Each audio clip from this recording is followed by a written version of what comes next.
ಯಾವ ಕಾರಣಕ್ಕೋಸ್ಕರ ಈ ರೀತಿ ಭೇದ ಭಾವ ಮಾಡುವಂಥ ಕೆಲಸವನ್ನು ಕೆಲವರು ಮಾಡ್ತಾರೆ ಅನಿಸುತ್ತೆ ಅಂತ?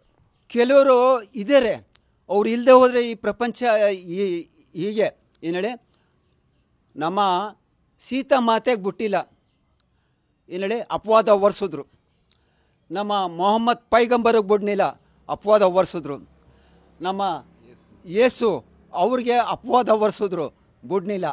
ನಾವು ನೀವೆಲ್ಲ ಯಾವ ಲೆಕ್ಕ? ಹಾಗೆ ಇದೆಲ್ಲ ಕಿವಿಗೆ ತಗೊಳ್ಬಾರ್ದು. ಯಾಕಂದರೆ ಇಂಥವ್ರು ಇದ್ದಾರೆ ನೋಡಿ, ಇವತ್ತಿಗೂ ಕೆಲವರು ಇದ್ದಾರೆ. ಈ ಗ್ರಂಥಾಲಯ ಚೆನ್ನಾಗಿ ನಡೀತದೆ 14 ವರ್ಷದಿಂದ. ಕೆಲವರು ಒಬ್ಬೊಬ್ಬರು ಎಲ್ಲರೂ ಅಲ್ಲ, ಇಲ್ಲಿ ತುಂಬ ಚೆನ್ನಾಗಿದ್ದಾರೆ. ಒಬ್ಬೊಬ್ಬರು ಚಿಕ್ಕ ಮಕ್ಕಳು ಕಳಿಸ್ತಾರೆ. ಈ ಮಾತು ನಾನು ಲೈನಲ್ಲಿ ಹೇಳೋಕ್ಕಾಗಲ್ಲ. ಎಲ್ಲರೂ ಅಲ್ಲ, ಕೆಲವರು ಅವ್ರಿಗೆ ಒಳ್ಳೆ ಬುದ್ಧಿ ಕೊಡಲಿ ಅಂತ ನಾನು ಭಗವಂತನಂತ ದೇವ್ರ ಹತ್ರ ಅಲ್ಲ ಹತ್ರ ಪ್ರಾರ್ಥನೆ ಮಾಡ್ತೀನಿ. ಇದು ನಿಲ್ಲಿಸಲ್ಲ. ನಾನು ಚರ್ಮ ಸೂಲ್ದಿ.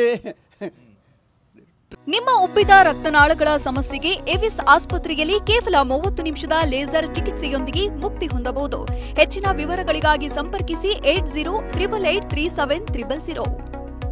ಟ್ರೈನ್ ಕಂಬಿ ಕೆಳಗಾಕಿದ್ರು ನಾನು ಬಿಡಲ್ಲ. ನನ್ನ ಜೀವ ಇರೋ ಗಂಟ ಮಾಡ್ತೀನಿ ಇದನ್ನು. ಹೌದು. ಎಲ್ಲರೂ ಒಂದು ಯಾರ ಏನಾರ ಹೇಳ್ಕೊಳ್ಳಿ, ನಾವೆಲ್ಲರೂ ಒಂದು. ಈ ಗ್ರಂಥಾಲಯ ಶಾಶ್ವತವಾಗಿ ನಡಿಬೇಕು.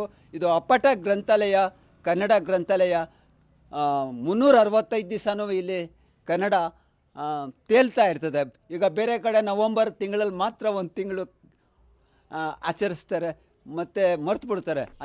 ಹಂಗಿಲ್ಲ, ಇಲ್ಲಿ 365 ದಿವಸನೂ ಕನ್ನಡ ತೇಲ್ಬೇಕು. ಓದೋರ ಸಂಖ್ಯೆ ಹೆಚ್ಚಬೇಕು, ಹಬ್ಬಗಳು ಎಲ್ಲ ಆಚರಣೆ ಆಗಬೇಕು, ಎಲ್ಲರೂ ಸಂತೋಷವಾಗಿರಬೇಕು, ಎಲ್ಲರೂ ಖುಷಿಯಾಗಿರಬೇಕು, ಯಾರೂ ಭೇದ ಭಾವ ಮಾಡಬಾರ್ದು. ಇದು ಸೈಯದ್ ಇಸಾಕ್ ಅವರ ಮನದ ಮಾತುಗಳು.